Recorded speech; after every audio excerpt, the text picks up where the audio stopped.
السلام علیکم ورحمۃ اللہ وبرکاتہ۔ ان الحمد للہ نحمده ونستعینه ونستغفره ونعوذ باللہ من شرور انفسنا ومن سیئات اعمالنا من يهده الله فلا مضل له ومن يضلل فلا هادي له واشهد ان لا اله الا الله وحده لا شريك له واشهد ان محمدا عبده ورسوله۔ اللهم صل على محمد وعلى آل محمد كما صليت على إبراهيم وعلى آل إبراهيم إنك حميد مجيد۔ اللهم بارك على محمد وعلى آل محمد كما باركت على إبراهيم وعلى آل إبراهيم إنك حميد مجيد۔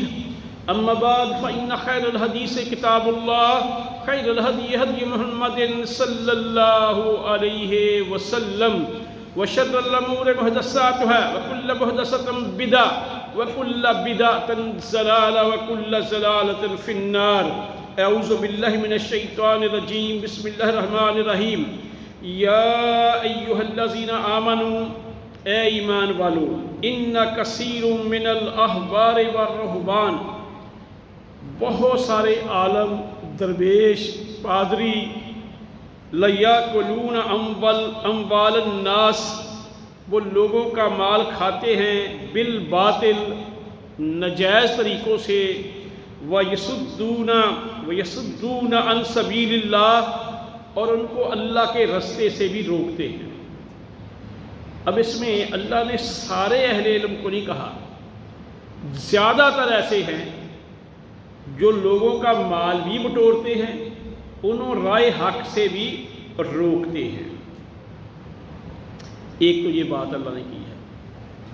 اب آپ دیکھ لیں، بہت سارے آج بھی سرگودا کے اندر یہ حقیقی واقعہ ہے کہ ایک نوجوان کو ہدایت دی، وہ کسی گدی نشین کا تھا، اس نے کہا کہ اس قرآن نے ہمارے اندر مسئلے کھڑے کیے ہیں تو اسے نہ پڑھو۔ ایسے بھی لوگ ہیں۔ اب جو قرآن و حدیث کے اندر ہے، کتاب و سنت کے اندر ہے، دین تو وہ ہے، میری بات، میرے باپ کی بات، میرے بڑوں کی بات، وہ دین تو نہیں ہے۔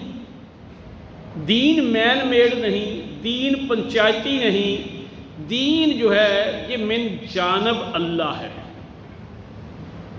پہلے بھی بہت دفعہ یہ بات رکھی ہے کہ رسول اللہ صلی اللہ علیہ وسلم سے سوال کیا گیا کہ قرۂ ارض پہ سب سے پسندیدہ، سب سے اعلیٰ، سب سے عرفہ جگہ کون سی ہیں؟ اب بتاؤ کہ اللہ کے رسول کا علم کم تھا؟ آپ جیسی ہستی نے کہا کہ میں جبریل علیہ السلام سے پوچھ کے بتاؤں گا۔ اب جبریل علیہ السلام کوئی معمولی فرشتے ہیں؟ جب ان سے پوچھا گیا، انہوں نے کہا جی نہیں، اللہ سے پوچھ کے بتاؤں گا، خود سے بات نہیں کی۔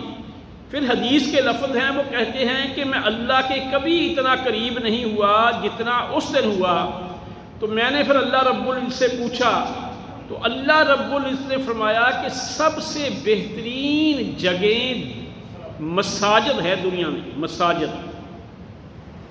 اور اسی لیے فرمایا گیا کہ جس نوجوان کا جوانی میں مسجد میں دل لگتا ہوگا، قیامت والے دن جب نفس و نفسی کا عالم ہوگا، جب مجرم یہ چاہے گا، یہ بدل مجرم چاہے گا کہ فدیے کے طور پہ دے دے، میں بنی، اپنے بیٹے، و اخی، اپنے بھائی، و صاحبت ہی، اپنی بیوی، و فصیلت ہلتی، اور اپنا کنبہ اور قبیلہ، یہ آیات کے لفظ تھوڑے سے آگے پیچھے ہو جائے، وَمَنْ فِي الْأَرْضِ جَمِيعًا، جو کچھ اس کائنات کے اندر ہے سارے کا سارا، ثُمَّ يُنْجِي، کہ میری نجات ہو جائے، کلا ہرگز نہیں۔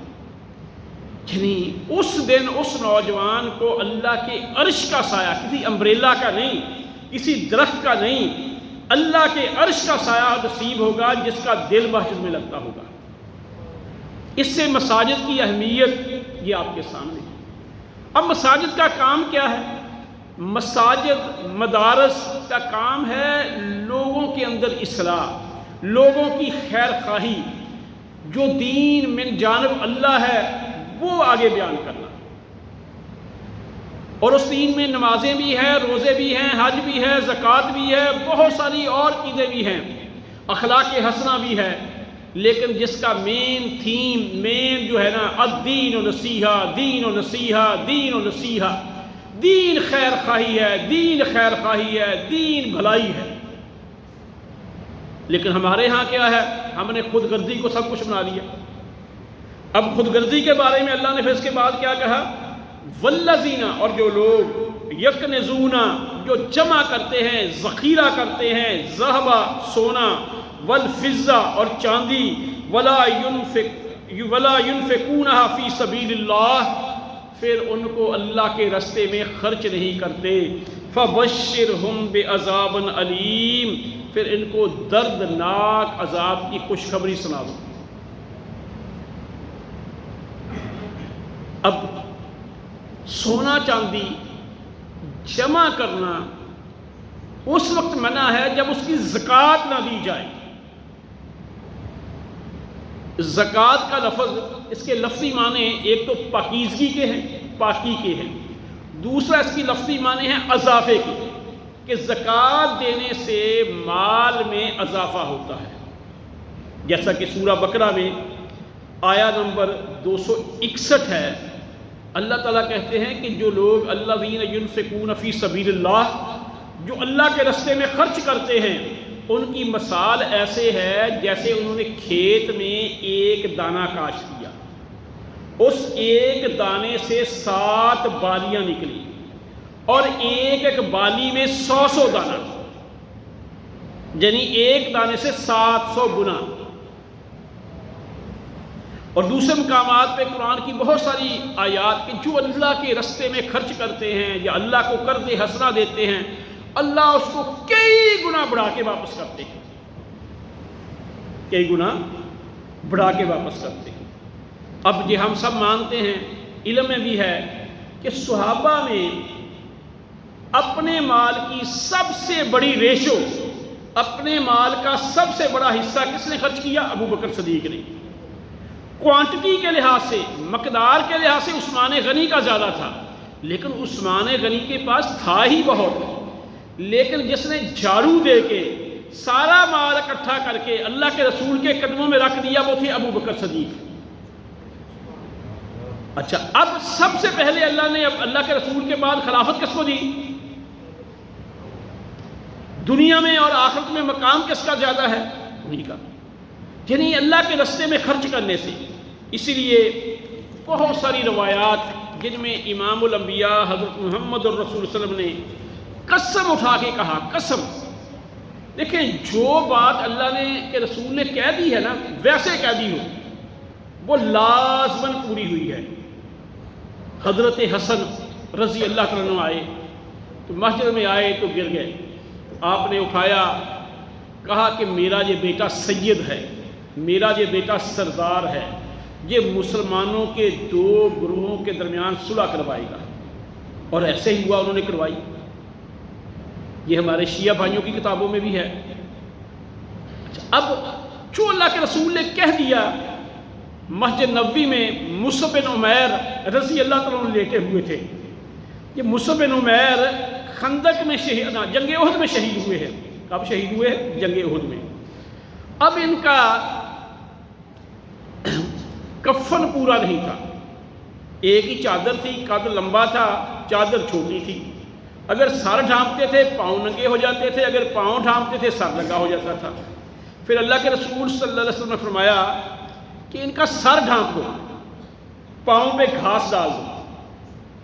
اب ہمارے ہاں غریبوں کو پینے کے لیے پانی نہیں ملتا، جو مر جاتے ہیں ان کو عرق کے گلاب سے غسل دیتے ہیں، غریبوں کو تن پہ پہننے کے لیے کپڑے نہیں ملتے، وہاں پہ ہم بڑی عالی شان چادریں ڈالتے ہیں۔ یہ ہمارا حال ہے۔ لیکن اگر اعمال اچھے ہوں تو کفن چھوٹا ہو بڑا ہو تو نہیں۔ اور یہ مصعب بن عمیر پھر عام آدمی بھی نہیں تھے، انہوں نے اسلام کی، ایمان کی بتاؤں کتنی بڑی قیمت چھپائی ہے۔ یہ اتنے امیر تھے اسلام سے پہلے کہ جس بازار میں سے گزر گئے ہوتے تو کچھ دیر کے بعد بھی کوئی جاتا تو اتنی خوشبوئیں وہاں سے آتی تھیں، لوگ کہتے تھے جہاں سے مصعب گزر گیا ہے۔ جو لباس جو جوڑا ایک دن پہنتے ہیں تو دوسرے دن باری نہیں آتی تھی، لیکن اسلام قبول کرنے کے بعد ان سے سب کو چھین لیا گیا، لے لیا گیا۔ ایک ٹاٹ کی بوریا میں اپنا تن چھپا کے امام الانبیاء کی خدمت میں حاضر ہوئے۔ یہ مسجد نبوی میں لیٹے ہوئے تھے، ان کے اوپر ایک پھٹی ہوئی چادر تھی۔ یہ دیکھ کے اللہ کے رسول صلی اللہ علیہ وسلم نے فرمایا کہ ایک زمانہ ایسا آئے گا جب تم کعبہ کے گرد جیسے غلاف ہیں، پردے ہیں، ایسے تم اپنے گھروں میں پردے لٹکاؤ گے۔ بتاؤ آج کل گھروں میں پردے ہیں یا نہیں ہیں؟ پھر آپ نے فرمایا کہ ہمارے سامنے کھانے کی ایک ڈش رکھی جائے گی، دوسری اٹھائی جائے گی۔ اب سارے دیکھیں ہم نے سحری میں کیا کیا کھایا ہے۔ کب؟ جب بھوک کی بنا پہ خندق بعد میں ہوئی ہے، اس وقت بھوک کی بنا پہ پیٹ پہ پتھر باندھتے تھے۔ تو جیسے اللہ کے رسول نے فرمایا وہ سچ ثابت ہوا ہے، گردش زمانہ نے اسے یونیورسل ٹروتھ قرار دے دیا ہے۔ آپ نے قسم اٹھا کے فرمایا، قسم اٹھا کے، کہ اللہ کے راستے میں مال خرچ کرنے سے بڑھتا ہے، کم نہیں ہوتا۔ اور جو نہیں کرتا اس کے بارے میں آپ نے فرمایا کہ جو زکوٰۃ ادا نہیں کرتے ان کے مال و دولت کو اللہ رب العزت تباہ و برباد کر دیتے ہیں۔ طبرانی کی حدیث ہے۔ دوسری ایک اور روایت میں ہے کہ جو لوگ زکوٰۃ نہیں دیتے اللہ تعالیٰ ان کو قحط سالیک میں مبتلا کر دیتے ہیں۔ یہ آج اتنے دنیا کے وسائل ہونے کے باوجود، اتنی چیزیں ہونے کے باوجود اتنی مشکلات کیوں ہیں؟ یہی وجہ ہے۔ اور پھر جو زکوٰۃ نہیں دیتے، یہ جو سورہ توبہ کی میں نے آپ کے سامنے آیا پڑھی ہے، یہ 34 اور 35 ہے ان کا نمبر۔ سورت کا نمبر 9 ہے، آیات کا نمبر 34 اور 35 ہے۔ گھر قرآن نکال کے ترجمے ہوئے ہیں، جس کا مرضی لے لیں، اس کو کھول کے دیکھیں کیا کہتا ہے اللہ آپ کا، اللہ آپ سے۔ اور جو جمع کرتے ہیں ان کا کیا؟ یوم یحمى علیہ فی نار جہنم۔ پھر یہ سونا اور چاندی جہنم کی آگ میں گرم کر کے، جیسا کہ اس کی تشریح صحیح مسلم کی ایک روایت میں آتی ہے اس آیا کی، کہ ان کو پتریوں کی شکل میں، سلاخوں کی شکل میں جہنم میں گرم کیا جائے گا، اور زکوٰۃ نہ دینے والوں کے چہرے، پیشانیاں، پیٹھیں داغی جائیں گی۔ جب وہ ٹھنڈی ہو جائیں گی تو پھر 50,000 سال تک جو قیامت کا دن ہے ان کے ساتھ یہ عمل جاری رہے گا۔ اور اسی حدیث کے اندر صحیح مسلم کی یہ حدیث ہے، دوسرا حصہ کیا ہے کہ جن مویشیوں کی زکوٰۃ نہیں دیں گے وہ مویشی یا تو اس کو سینگوں سے ماریں گے، یا اپنے پاؤں اور کھروں کے نیچے کچلیں گے، یا اونٹ ہیں ان کے اوپر سے گزر جائیں گے۔ یہ عمل بھی اس کے ساتھ 50,000 سال تک جاری رہے گا۔ پھر حساب کتاب کے بعد وہ جنت میں یا جہنم میں جائے گا۔ تو میرے بھائی، جس زکوٰۃ نہ دینے کی وعید ہے، تو آج ہمارا حال یہ ہے۔ اچھا، پھر دیکھیں رزق اور کسب میں بہت فرق ہے۔ رزق میں اور کسب میں بہت فرق ہے۔ رزق جو آپ کھا پی رہے ہیں، کسب جو آپ کی کمائی ہے، انکم ہے۔ ہم بہت سارے دوستوں کو جانتے ہیں جن کی کروڑوں میں زکوٰۃ ہے،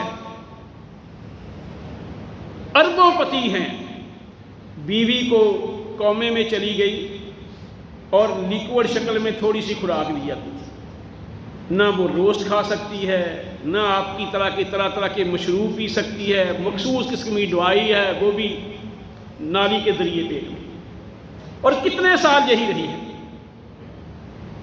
اور اس کے گھر کے اندر جو نوکر تھے ان کے فریجوں سے وہ زیادہ کھاتے تھے۔ رزق ان کا زیادہ تھا، کمائی اس عورت کی یا اس کے خامد کی زیادہ تھی۔ تو میرے بھائی، یہ جو ہے یہ من جانب اللہ ہے۔ صحت، تندرستی، عافیت، دنیا کے فتنوں میں آپ کا وقت نہ ضائع ہو، ورنہ وہی اولادیں انما اموالکم و اولادکم فتنہ۔ بہت سارے ہم لوگوں کو دیکھتے ہیں، ملتے ہیں، میرے پاس یہیں پہ ایک میں نام نہیں لوں گا، ایک بزرگ آتے ہیں، وہ کہتے ہیں کہ میرا باپ کہتا ہے، بیٹا کہتا ہے تم کماؤ کھاؤ، میں کما کے آپ کو کھلاتا ہوں۔ اب جب تو پیدا ہوا تھا تیرے منہ میں فیڈر، تیرے منہ میں دودھ، تیرے لیے باقی جو چیزیں، لباس کون لاتا تھا؟ اگر آپ باپ بوڑھا ہو گیا تو کمائی کر رہا ہے تو کہتا جی میں تو اپنی عقل سے. اور یاد رکھیں کہ جو تکبر کرتے ہیں نا اللہ ان کو بڑی ٹھوکریں دیتا ہے. مقصد ایک جگہ ایک ہم نے مسجد بنائی، پرانی بات ہے، جس شاید 1990 کی بات ہو. تو میرے ساتھ ایک ڈاکٹر صاحب تھے، اب ماشاءاللہ اللہ نے ان کو بڑی توفیق دی، بڑے مخلص ہیں، نمازی ہیں، داڑھی رکھی ہوئی ہے، بلکہ ان کی بیوی لیڈی ڈاکٹر تھی، انہوں نے اس کو بھی پردہ شروع کرا دیا ہے. اچھا، تو ایک بزنس مین تھے، بہت بڑے سرمایہ دار. اب ہم وہاں پہ پہنچے تو جماعت ہو گئی تھی، تو ہم 4-5 لوگ تھے. میں نے کہا کہ ہم جماعت اپنی کرا لیتے ہیں. تو جب نماز پڑھانے لگے تو میں نے تھوڑا سا صف درست کرنے کا کہا. اس کے دماغ میں اتنا بڑا کیڑا تھا، جی مولوی مجھے کہتا ہے، میں کو ان پڑھ ہوں، میں کو چھوٹا بندہ ہوں. اسی پہ اس نے تکبر کیا. اور یقین جانے کہ ہم نے کچھ بھی نہیں کہا، اگر دل میں اتنا خیال آیا کہ یا اللہ ہمیں دین سمجھنے کی توفیق دے. اس سے زیادہ ہمارے دل میں کوئی نہیں آیا، نہ ہم نے معاذ اللہ کو بد دعا کی. بعد میں اس کے اتنے برے حالات ہوئے، اتنے برے حالات ہوئے کہ جو عبرتناک تھے. چلیے اللہ کے سامنے تکبر کرنا، دین کے معاملات میں اکڑنا، جو اللہ کی چادر ہے، اللہ اور اس کے رسول کی بات کو نہ سننا. چلو انسان کہے کہ یا اللہ میں کمزور ہوں، میرے اندر اتنی جرت نہیں، میرے اندر اتنی طاقت نہیں کہ میں سوسائٹی کے رسم و رواج کا مقابلہ کر سکوں. کیونکہ سوسائٹی کی جو رسم و رواج ہیں، the traditions are more powerful than the wills of the kings. ان کو توڑنا لائی لاگ لوگوں کا کام نہیں ہوتا. ان کو کوئی جرت والے، بہادر، ہمت والے لوگ ہی توڑ سکتے ہیں. ورنہ برادری کے سامنے، علاقائی رسم و رواج کے سامنے ہم نے بڑے بڑوں کو ڈھیر ہوتے دیکھا ہے. یہ اللہ کی خاص رحمت ہو، توفیق ہو تو تبھی ہوتا ہے. تو برکت بات یہ تھی کہ ایک تو زکوٰۃ کا. آگے میرے بھائی، ہمارے ہاں رمضان کے آخری دن آ رہے ہیں. اب یہ تو ہمارا حال تھا. اب صحابہ کا جو معاشرہ تھا ان کا حال کیا تھا؟ مستدرک حاکم کے اندر ایک واقعہ ہے کہ ایک صحابی تھے، ان کو گفٹ بکری کی سری، جیسے سری وہاں لاتے ہیں نا بازار سے بھی، وہ کسی نے تحفہ کر دے دی. اب انہوں نے سوچا کہ مجھ سے نا یہ فلاں بندہ نا زیادہ ضرورت مند ہے، اس کے حالات مجھ سے کمزور ہیں. اس نے وہ ان کو گفٹ دے دی. انہوں نے سوچا کہ فلاں جو ہے نا ہم سے بھی زیادہ ضرورت مند ہے، انہوں نے اس کو گفٹ دے دی. چکر لگاتے لگاتے حدیث کے اندر ہے کہ 7 گھروں کا چکر لگانے کے بعد وہ سری پہلے بندے کے پاس آ گئی. یعنی جی ان کا ایثار تھا، جی ان کی قربانی تھی. لیکن ہمارا حال، کیونکہ ہم دینی کام بھی کرتے ہیں، مولوی کہتے ہیں کہ اسی مسجد کو پیسے دو گے نا یہی نیکی ہے. اگر کسی اور مولوی کو آپ پیسے دیتے ہیں نا کسی اور مسجد میں کہوں گا نہیں وہ نہیں نیکی، اصل نیکی جو ہوتی ادھر ہے. اور بھائی دین کا کام جہاں کہیں بھی ہو رہا ہے، اللہ کے دین کو جہاں بھی ضرورت ہے، جہاں زیادہ ضرورت ہے وہاں خرچ کرنا بڑی نیکی ہے. دیکھیں مجھے آپ نے نہیں دیا.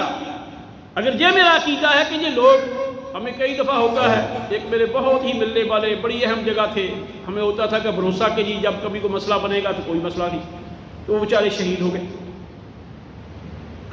اللہ تو نہیں شہید ہوا. اگر بندوں پہ بھروسہ کیا وہ بندہ تو رہا ہی نہیں. اگر آپ اللہ کے بھروسے میں چلو گے کہ جس اللہ نے لوگوں کو توفیق دی کہ میرے ساتھ تعاون کرتے ہیں، وہ اللہ ان کی جگہ نئے لوگ لے آئے گا. کیا وہ قادر و قدیر نہیں؟ اس لیے میرے بھائی خدا را سوچیں. تو یہ تھا صحابہ کا احساس، قربانی کے دوسروں کو کتنی اپنے اوپر ترجیح دیتے تھے. اب بات آ رہی ہے اعتکاف کی. دیکھیں اعتکاف، آپ صلی اللہ علیہ وسلم ہر سال جبریل علیہ السلام آتے، آپ کو قرآن کا ایک دور مکمل کرواتے. یہ ہر سال کی روٹین تھی آپ کی. اس لیے ہمارے اہل علم تراویح کے اندر کوشش کرتے ہیں کہ قرآن پاک کی تلاوت مکمل ہو جائے. ویسے کئی لوگ تلاوت میں کوشش کرتے ہیں کہ مکمل ہو جائے. لیکن جس سال آپ اس دنیا سے گئے اس سال 2 مرتبہ قرآن کی تکمیل کروائی گئی. ایسے ہی رسول اللہ صلی اللہ علیہ وسلم ہر سال، صحیح بخاری کی یہ حدیث بیان کر رہا ہوں میں، 10 دن کا اعتکاف کرتے. کتنے دن کا اعتکاف کرتے؟ 10 دن کا. لیکن جس سال آپ دنیا سے گئے اس سال آپ نے 20 دن کا اعتکاف کیا. تو یعنی آپ کی سنت مؤکدہ، یعنی اس سنت پہ آپ نے ہمیشہ عمل کیا کہ آپ یہ اعتکاف کرتے تھے، اور پھر آپ کی اکثر بیویاں بھی مسجد میں خیمے لگاتی تھی، وہ بھی اعتکاف کرتی تھی۔ ہمارے ہاں تو ہم نے مساجد کو عورتوں کے لیے بازار کھلے ہیں، پکنک پوائنٹ کھلے ہیں، دفاتر میں کہتے ہیں ہم خواتین کو آگے لاؤ، اور بلکہ یہ بہت دفعہ پہ اب دیکھیں ایک سیٹ ہے اوپن میرٹ پہ، مرد آ جائے عورت آ جائے ٹھیک ہے، یعنی CSS کا اگزام ہے، لیکن اس عورتوں کی مخصوص سیٹیں بھی ہیں۔ اب زیادہ حقوق ان کو ہوئے عورتوں کو پاکستان کے اندر۔ اچھا، اب رہی بات کہ ہمارے ہاں باقی ہر جگہ ہم کہتے ہیں عورتیں آگے آئیں، مساجد میں ہم کہتے پیچھے رہے، ان کے لیے دینی دروازے ہم بند کر رہے ہیں کہ ان کے کامنوں میں اچھی آواز نہ پڑے۔ اسی لیے ہمارے ہاں اکثر دیکھتے ہیں کہ ان کو موقع نہیں ملتے، حالانکہ باغیچے کی آبیاری، باغیچے کی دیکھ بھال تو عورت کے ذمہ ہے۔ جسے کہا گیا نا مہد سے لے کر لحد تک علم حاصل کرو۔ مہد گود کس کی ہوتی ہے؟ ماں کی ہوتی ہے، جہاں پہ بچہ پرورش پاتا ہے۔ باپ تو کمانے چلا جاتا ہے، اس کی دیکھ بھال کس نے کرنی ہے؟ اگر تعلیم ہوگی، ایجوکیشن ہوگی صحیح خطوط پہ تبھی کرے گی۔ ہمارے ایک دوست چلڈرن اسپیشلسٹ ہیں ڈاکٹر الیاس صاحب، وہ کہنے لگا کہ میں اکثر چاہتا ہوں کہ ماؤں کے لیے تربیتی کورس لگوں، کہ ہماری تو ماؤں کو یہ بھی نہیں پتہ کہ آپ کو فیڈر دینے کے لیے کون سا اینگل کیسے پکڑنا ہے، اور بچوں کو، چھوٹے بچوں کو شروع ہی سے چینی ڈال کے دودھ نہ دیں، ان کو پھیکے دودھ پہ لگائیں۔ یہ بچوں کے لیے بہت سارے مسائل پیدا کرتا ہے۔ اب چونکہ جمعے میں اتنا ٹائم نہیں، تو یہ کن کا کام ہے؟ عورتوں کا۔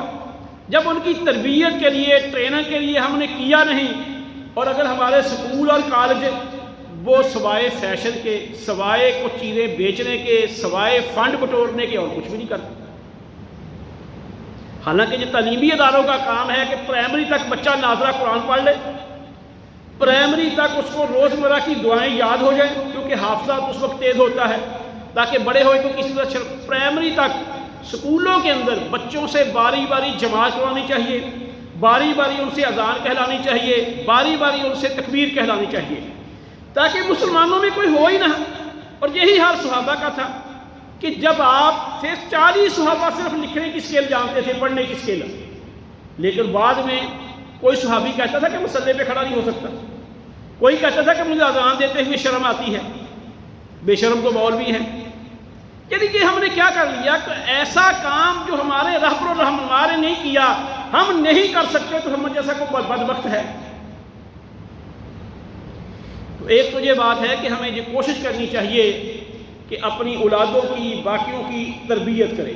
اب اعتکاف کی بات چل رہی تھی کہ اعتکاف ان تاک راتوں میں سبھی کو علم ہے کہ لیلۃ القدر کی رات ہے، جسے بتایا گیا خیر من الف شہر، جو 1000 مہینوں کے برابر نہیں، 1000 مہینوں سے بھی بہتر ہے، اعلیٰ ہے، عرفہ ہے۔ اب ہمارے جو دنیا کے پنگے ہیں، دنیا کی جو ہماری مصروفیات ہیں، جب ہم اعتکاف بیٹھیں گے، ان سے کٹ آف ہونے کی بنا پہ ہمارے لیے چانسز زیادہ ہیں کہ ہم خشوع اور خضوع کے ساتھ راتوں کو جاگ بھی سکتے ہیں، اور اس رات کو زیادہ تلاش بھی کر سکتے ہیں، ان راتوں سے زیادہ مستفید بھی ہو سکتے ہیں۔ اور محمد الرسول صلی اللہ علیہ وسلم بھی خود بھی اور اپنے گھر والوں کو بھی ان راتوں کو جگاتے تھے اور خود بھی جاگتے تھے، دعائیں مانگی اللہ سے۔ اور حضرت عائشہ نے جب رسول اللہ صلی اللہ علیہ وسلم سے پوچھا کہ اللہ کے رسول، اگر مجھے لیلۃ القدر مل جائے، وہ گھڑی، وہ موقع، تو میں اللہ سے کیا دعا مانگوں؟ تو آپ نے فرمایا عائشہ تو نے کہنا اللہم انک عفو، کہ اے اللہ تو ہی معاف کرنے والا ہے، تحب العفو، تو معافی کو پسند کرتا ہے، فاعف عنی، مجھے معاف کر دے۔ کون کہہ رہی ہے؟ صحابیہ امہات المومنین میں سے، جن کی پاک دامنی کے لیے اللہ نے قرآن میں سورہ نور میں آیات نازل کیں، جن کے بارے میں رسول اللہ صلی اللہ علیہ وسلم نے فرمایا کہ مجھے سب سے زیادہ محبت حضرت عائشہ سے ہے۔ تو ایک تو یہ دعا ہے، اور باقی بھی آپ دعائیں جو مسنون ہیں، جائز ہیں، ساری مانگ سکتے ہیں۔ تو ایک تو یہ ہے کہ لیلۃ القدر کو کوشش کریں کہ آپ ان سے استفادہ کریں۔ تو اس کے لیے کوشش کریں خلوص نیت سے۔ تیسری بات یہ ہے کہ ان دنوں میں دیکھیں حدیث کے اندر آتا ہے کہ میری مسجد کے قریب کچا لہسن کھا کے، کچا پیاز کھا کے کوئی پھٹکے نہ، لفظ سختی کے کہیں گے کہ یعنی بدبو نہ آئے۔ ہمارے کئی دفعہ بھائی پسینے سے شرابور ہوتے ہیں، اچھا، اور کئی کے دن کا ہم نہائے نہیں ہوتے، تو یہ دیکھیں نا، جمعے والے دن غسل کرنا، خوشبو لگانا اسلام کے اندر مانگنے کی بڑی ممانت ہے، لیکن خوشبو مانگنا سنت ہے، لے سکتے ہیں۔ اس لیے ہمیں صفائی ستھرائی خوشبو ان چیزوں کا خیال کرنا چاہیے۔ پھر مسواک، رسول اللہ صلی اللہ علیہ وسلم نے فرمایا کہ اگر تمہارے اوپر مشکل نہ ہوتا، تمہارے لیے یہ بھاری نہ ہوتا، تو میں تمہیں ہر نماز کے ساتھ مسواک کرنے کا حکم دیتا۔ اب جو بندہ ہر نماز کے ساتھ مسواک کرے گا اس کے منہ سے بو آئے گی۔ دیکھیں ہمارے ہاں، میں نے آپ کو پہلے بتایا، امام کعبہ فیصل جمیل غزاوی سے میں ان کے دفتر میں ملا، ام القریٰ یونیورسٹی میں وہ ڈین ہیں مکے میں، تو ان کی جیب میں جیسے جو میری جیب میں بال پوائنٹ ہے نا، جو پین ہے، ان کی جیب میں جہاں پہ مسواک جیب کے اندر ایسے سامنے لگی ہے اکثر کی۔ ہمارے ہاں کہنا یہ مولوی کہاں سے آ گیا، اپنے دفتر میں بیٹھے ہیں، آفیشل دفتر میں ہیں، مسواک سامنے نظر آ رہی ہے، اور پھر وہ نیکی کو اتنی اہمیت دیتے ہیں۔ ہمارے ہاں ہفتے کے بعد جمعہ آتا ہے، ہم بتاتے ہیں کہ جی پہلے جو آئے گا اس کو اونٹ کی قربانی کا ثواب، بعد والے کو گائے، بعد والے کو بکری کی۔ جب اذان ہو جائے نہ امام منبر پہ بیٹھ جائے تو فرشتے رشتے بند کر دیتے ہیں، ثواب ملتا ہی نہیں۔ اور بھی بڑی فضیلت والی حدیثیں ہم نے وضو والی جگہ پہ لکھی ہوئی ہے، لیکن آپ دیکھ لیں کہ آپ کعبہ آئے، اب وہ امام کعبہ ہونے کے باوجود ظہر کے نماز کے بعد کا انہوں نے ہمیں ٹائم دے دیا، تو ہم نیچے اترے، اذان ہوئی، مسجد میں گئے تو انہوں نے خود اکیلے بغیر پروٹوکول کے گاڑی سٹارٹ کی، چل دیے۔ تو ہم نے مقامی لوگوں سے پوچھا کہ ہم تو ملنا تھا، یہ چلے گئے؟ کہتے نہیں ابھی چند منٹوں میں نماز پڑھ کے آ جائیں گے۔ ہم نے کہا ادھر نماز کیوں نہیں پڑھی؟ کہنے لگے کہ وہ مسجد اگلی جو ہے نا وہ حرم کی حدود میں ہے، اور حرم کی حد کے اندر ایک نماز کا ثواب 1,00,000 نماز کا ثواب ہے۔ یہ علاقہ حرم سے باہر ہے، حرم کی حدود سے، جیسے ہماری کارپوریشن کی حد ہوتی ہے نا، مکے کی بھی ایسے اللہ ابراہیم علیہ السلام نے یہ حد مقرر کی تھی، بعد میں رسول اللہ صلی اللہ علیہ وسلم نے کی تھی۔ یہ کسی طرف کو 15-20 کلومیٹر 21-22 ہے، کسی طرف کو 7-8 ہے، یہ مختلف علاقوں کو بیت اللہ سے ہیں۔ یعنی وہ امام کعبہ ہونے کے باوجود اتنا نیکی کے معاملے میں حریص ہے۔ چلو یہ تو چلو عام آدمی ہے، اللہ کے رسول اور صحابہ سے کو اعلیٰ تھا۔ آپ جب عمرہ کرنے آئے آپ کو روک دیا گیا تو نیت تو بڑی اعلیٰ تھی آپ کی، آپ حدیبیہ کے مقام پہ بیٹھ گئے۔ حدیبیہ سے 1.5 کلومیٹر کے فاصلے سے خانہ کعبہ کی طرف حرم کی حد شروع ہوتی ہے۔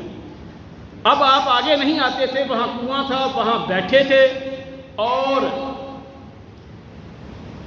جب نماز کا ٹائم آتا وہاں سے اٹھ کے 1.5 کلومیٹر اندر آ کے جماعت کراتے، نماز پڑھتے، پھر واپس چلے جاتے۔